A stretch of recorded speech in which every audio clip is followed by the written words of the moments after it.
Hi everyone, Michael from Bullion Now, bullionnow.com.au. So we released a video a few days ago entitled something along the lines of why the price of gold almost doesn't matter.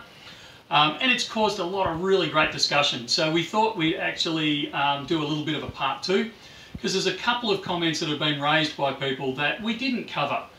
One of the main ones being, you've assumed that you took your $1,200 or the cash, I think it was $15,000 in the previous video, and buried it under your mattress and forgotten about it, rather than what you'd really do is put it in a bank account and compound the interest. So let's have a look at that today. Now, I just want to start out by saying that I need to thank our banks and security guys that are standing around, because we're actually going to bring out a little bit of cash, and it's not the sort of thing that we normally have sitting on our counters. So don't want to get anyone too excited and think we keep this normally, but the strange things we do for YouTube videos, I'm telling you. Anyway, let's get back to the story. So back in 1971, gold was at $40 an ounce.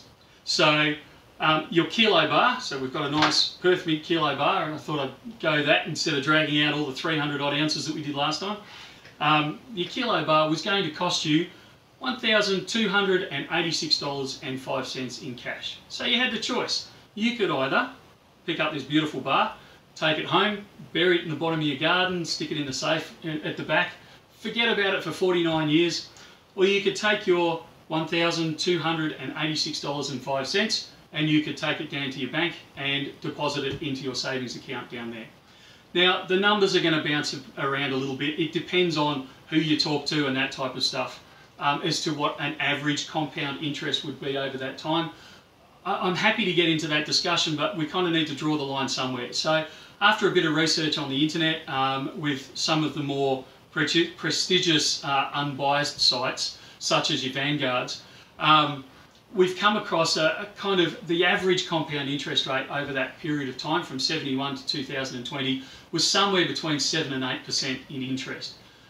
So we're going to assume an 8% interest is what you got. Now, people with grey hair like mine will remember where you could get, you know, almost 14% on your savings account. Obviously, the younger people watching this are going to freak out and think 14%, that's ridiculous. You know, I'm lucky if I can get 1 or 2% for my my savings account nowadays. So, but if we average it out over 8%, we will see, and I'm just looking at a compound interest calculator right here, you're going to end up with, let's have a look, a pile I prepared earlier, 10, 20, 30, 40, 50, 60, 63,977.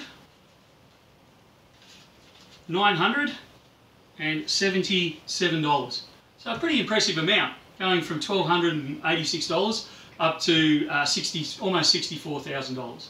So that's not bad. So we'll put that in the pile.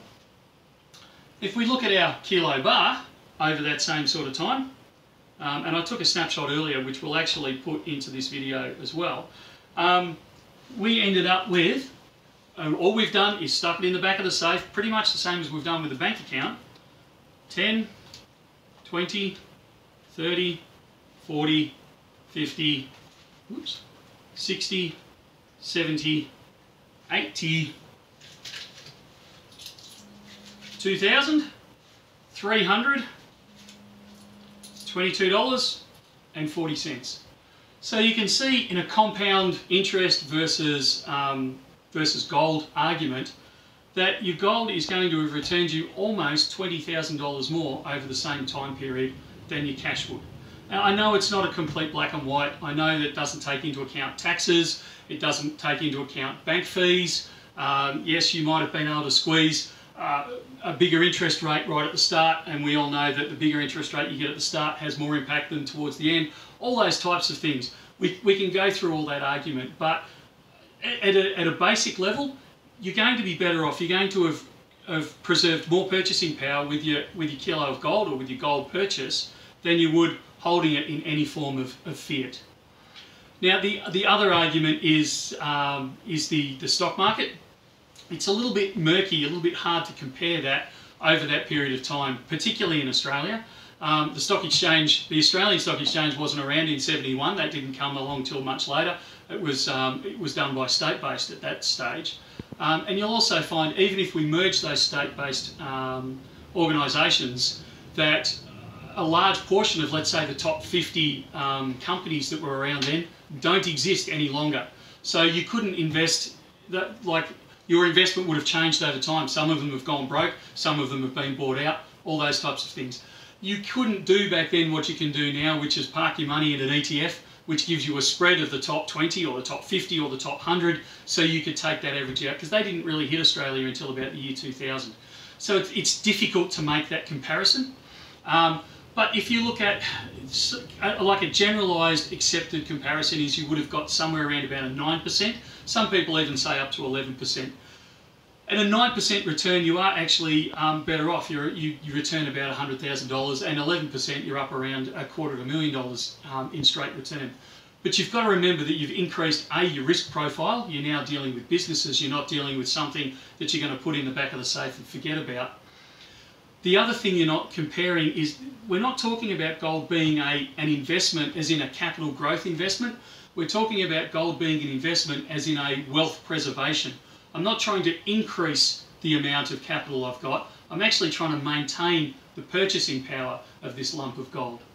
So it's kind of like chalk and cheese, or oranges and lemons sort of thing, or apples and oranges is actually the expression, as in comparisons, because you're not really, I wouldn't compare at this stage, I wouldn't compare gold to a cryptocurrency investment, because, you know, we're obviously going to get my crypto went up 5 million% in the last 10 minutes, it's a better investment. Well, maybe that's a different discussion.